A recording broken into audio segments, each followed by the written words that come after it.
Breaking news చూస్తున్నాం. కరీంనగర్ జిల్లా Jammikunta SI Srikanth పై లైంగిక దాడి కేసు నమోదని తెలుస్తుంది. ప్రధానంగా హనుమకొండ సుబేదారి పోలీస్ స్టేషన్లో బాధిత మహిళ ఫిర్యాదు చేస్తున్నట్టు తెలుస్తుంది. ఫేస్బుక్లో పరిచయమైనటువంటి ఒక మహిళ తన పట్ల అసభ్యంగా ప్రవర్తించాడని ఏదైతే హనుమకొండ సుబేదారి పోలీస్ స్టేషన్లో జమ్మికుంట ఎస్ఐ శ్రీకాంత్ పై అయితే కేసు నమోదు చేయించడం తెలుస్తుంది. రైట్, ఒకసారి ఇదే అంశం మీద పూర్తి సమాచారం తెలుసుకుందాం. మా ప్రతినిధి చంద్రశేఖర్ ఫోన్ లైన్ అందుబాటులో ఉన్నారు. సో చంద్రశేఖర్, ఏదైతే జమ్మికుంట ఎస్ఐ శ్రీకాంత్ పైన కేసు నమోదైనట్టు తెలుస్తుంది, అసలు ఎందుకు కేసు నమోదైంది, ఆ డీటెయిల్స్ ఏంటి? కరీంనగర్ జిల్లా జమ్మికుంట పోలీస్ స్టేషన్ లో ఈ నెల 2వ తేదీన పదవి స్వీకారం చేశారు ఎస్ఐ శ్రీకాంత్. శ్రీశైలం ఈయన గతంలో సైతం వివాదాస్పదమైనటువంటి వ్యక్తిగా పేరుంది. ఈయనకి గతంలో తిమ్మాపూర్ మండలంలోని లోయర్ మానే డ్యామ్ పోలీస్ స్టేషన్ లో విధులు నిర్వర్తిస్తున్నటువంటి క్రమంలో ఇసుక ట్రాక్టర్ల దగ్గర వసూళ్లు చేస్తూ అధికారుల ఆగ్రహానికి గురయ్యాడు, సస్పెండ్ అయ్యాడు. ఆ తర్వాత కొద్ది రోజుల్లోనే ఆయన ఈ నెల 2వ తేదీన ఛార్జ్ తీసుకున్నారు జమ్మికుంట పోలీస్ స్టేషన్ లో ఎస్ఐగా.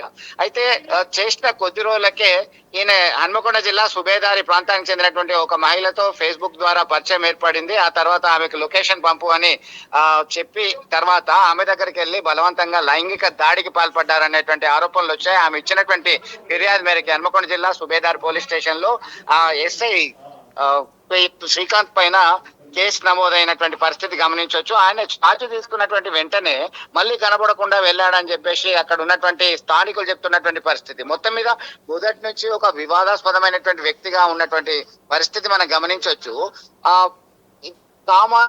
కామన్ పీపుల్ అంటే సామాన్య ప్రజలు, బడుగు బలహీన వర్గాలే కాకుండా అందరి యొక్క ధనమాన ప్రాణ రక్షణ కోసం ఉద్దేశించినటువంటి ఉన్నతమైన హోదాలో ఉన్నటువంటి ఇట్లాంటి వ్యక్తే లైంగిక దాడికి పాల్పడడం ఏంటి అనేటువంటి చర్చ జోరుగా సాగుతుంది. శ్రీశైలం ఇట్లాంటి వాళ్ళని కఠినంగా శిక్షించాలి. ఆయన పదవి ఏదైనా సరే, వారు ఎవరైనా ఎంత ఉన్నత స్థితిలో ఉన్నా పర్వాలేదు, వదిలిపెట్టద్దు అని చెప్పేసి మహిళా సంఘాలు సైతం డిమాండ్ చేస్తున్నటువంటి పరిస్థితి. నిజ నిర్ధారణ చేయాలి. నిజ నిర్ధారణ చేసిన తర్వాత ఏం జరిగిందో ఖచ్చితంగా కఠిన చర్యలు చేపట్టాలని చెప్పి ఒక గట్టి బలమైన వాదన వినబడుతుంది. అంటే బాధిత మహిళకు సంబంధించి అసలు బాధితురాలు బ్యాక్గ్రౌండ్ ఏంటి, అంటే ఎక్కడ పరిచయం ఏర్పడింది, అసలు తను ఒంటరిగా ఉంటుందా, పెళ్ళైంది, అసలు ఏంది ఆ బ్యాక్గ్రౌండ్ ఏంది ఆ అమ్మాయికి సంబంధించి? శ్రీశైలం మీరు అన్నట్టుగా హన్మకొండ జిల్లా కేంద్రానికి సంబంధించినటువంటి ఆ మహిళ ఇటీవల కాలంలోనే భర్త మృతి చెందారు. ఆమె ఒంటరిగా ఉంటున్నట్టుగా సమాచారం ఉంటుంది. దీనిలో భాగంగానే సోషల్ మీడియా ఇంపాక్ట్ అనేది సొసైటీ మీద చాలా అధికంగా ఉంది, అనేక అనర్థాలకు దారితీస్తుంది అనేటువంటి విషయం మనకు విదితమే. ఈ క్రమంలో ఆమె సైతం శ్రీకాంత్ కి సోషల్ మీడియాలో ఫేస్బుక్ ద్వారా పరిచయమైనటువంటి కొద్ది రోజుల్లోనే ఆమె నేను హన్మకొండకు వచ్చాను, మిమ్మల్ని కలవాలనుకుంటున్నాను అని చెప్పేసి ఎస్ఐ ఆమెతో మాటల్లో కలిపాడు. నెంబర్ తీసుకున్న తర్వాత లొకేషన్ షేర్ చేయమన్నారు. లొకేషన్ షేర్ చేసిన తర్వాత ఆమె నివాసానికి వెళ్ళి ఆ మాట కలిపిన తర్వాత బలవంతం చేశాడు. ఆయన అధికారాన్ని అడ్డు పెట్టుకొని బలవంతంగా తనపై అత్యాచారానికి పాల్పడ్డాడని చెప్పేసి ఆమె ఆరోపణలు చేసింది. దీనిలో పదే లైంగిక దాడికి పాల్పడ్డారనేటువంటి ఆరోపణల నేపథ్యంలో ఆమె పోలీసులను ఆశ్రయించినటువంటి క్రమంలోనే కాస్త వెలుగులోకి వచ్చింది శ్రీశైలం. చంద్రశేఖర్, అంటే పోలీసుల వర్షన్ ఏంటి? ఎందుకంటే మీరు అన్నట్టుగా పోలీసులు అంటే ఒక రక్షణ, సో పోలీసులే ఒక అవేర్నెస్ కల్పించాలి. సోషల్ మీడియా మీద జరుగుతున్నటువంటి లైంగిక దాడుల మీద, హత్యల మీద, అత్యాచారాల మీద పోలీసులే రక్షణగా ఉంటూ అవేర్నెస్ కల్పించాల్సిన అవసరం ఉంటుంది. అటువంటి ఒక పోలీస్ ఆఫీసరే మరి బాధిత మహిళ పైన ఆ రకమైనటువంటి వ్యవహార శైలి, ఒక ఆరోపణలు రావడం, లైంగికంగా వేధించడం, ఒక చర్చ జరగడం, సో అంటే ఎట్లా పోలీసుల నుంచి ఎటువంటి రియాక్షన్ వస్తుంది? వేటుపడే అవకాశం కనిపిస్తుందా? ఖచ్చితంగా శ్రీశైలం మీరు అన్నట్టుగా మన దగ్గర రూల్ ఆఫ్ లా, చట్టం ముందు అందరూ సమానులే. ఎంతటి వాడైనా ఆ చట్టం ముందు నేరస్తునిగా ఉన్నప్పుడు, నేరాలకి పాల్పడినప్పుడు ఖచ్చితంగా కఠిన చర్యలు తీసుకుంటాం.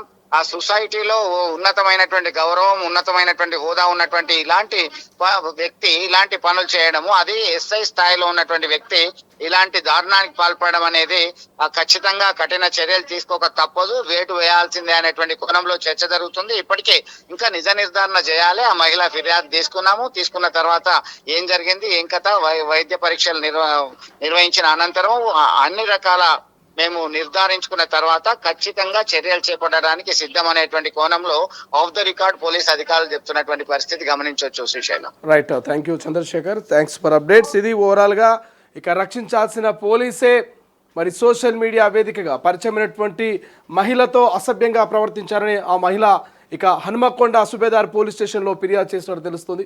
జనరల్గా మనం చూస్తూ ఉన్నాం ఈ మధ్య కాలంలో జరుగుతున్నటువంటి క్రైమ్ పట్ల, జరుగుతున్నటువంటి అత్యాచారాల పట్ల, హత్యల పట్ల చాలామందికి పోలీసులే అవేర్నెస్ కార్యక్రమాలు పెడతా ఉన్నారు, జనంలోకి వెళ్తున్నారు. టౌన్లో ఎక్కడైతే జన సమీకరణ ఉంటుందో ఆ ప్రాంతాల్లో సో అవేర్నెస్ కార్యక్రమాలు చెప్తా ఉన్నారు మహిళలకి. దయచేసి సోషల్ మీడియాని తక్కువగా వాడండి, తెలియని అపరిచితులతో సోషల్ మీడియాలో పరిచయాలు పెంచుకొని మోసపోవద్దు, తర్వాత ఇబ్బంది పడొద్దంటూ అనేక మార్లు పోలీసులు చెప్తున్నారు. అట్లా పోలీసులు చెప్తున్నటువంటి తరుణం మనం చూస్తూ ఉన్నాం. చాలామంది పోలీసులు ప్రజల పక్షాన నిలబడుతూ ప్రజలకు ఏ ఆపద వచ్చినా క్షణంలో వాలిపోతూ వాళ్ళను వెన్నంటుండి ప్రజలకు ఎప్పటికీ రక్షక భటులు వాళ్ళని ధైర్యం నింపుతా ఉన్నారు. వాళ్ళలో ఒక రకంగా చెప్పాలంటే వాళ్ళకు ఒక ధైర్యాన్ని నూరిపోస్తూ ఉన్నారు మహిళలకి. సో అటువంటి పోలీసుల్ని చూస్తూ ఉన్నాం. కానీ ఈ పోలీస్ మాత్రం చాలా డిఫరెంట్గా ఉన్నాడు. సో ఎవరైతే ఒంటరి మహిళను కనబడితే ఆమెపై లైంగికంగా అత్యాచారానికి ప్రయత్నించినటువంటి పరిస్థితి మనకు కనిపిస్తుంది. గతంలో కూడా సో ఇసుక మాఫియాలో కూడా ఆయన కొంత చేతివాటం చూపించినట్టుగా ఆయన ట్రాక్ రికార్డ్ అయితే కనిపిస్తున్నట్టు తెలుస్తుంది. సో ఇట్లా పోలీసులకు మాయని మచ్చలా కొంతమంది పోలీసులు ఉండడం పట్ల కూడా సమాజం నుంచి అయితే వ్యతిరేకత వస్తుంది. ఏదైతే ఇప్పుడు జమ్మికుంట ఎస్ఐగా పనిచేస్తున్నటువంటి శ్రీకాంత్పై వచ్చినటువంటి ఈ ఆరోపణలతో కొంత పోలీసు ఉన్నతాధికారులు కూడా పూర్తి నిజాల్ని వెలికి తీస్తున్నట్టు తెలుస్తుంది. ఆధారాలు కనుక ఖచ్చితంగా దొరికితే వేటు తప్పదనేటువంటి చర్చ అయితే జరుగుతున్నట్టు తెలుస్తోంది. అసలైన తొలి వెలుగు. ఫాలో వాట్సాప్ @తొలి వెలుగు అఫీషియల్.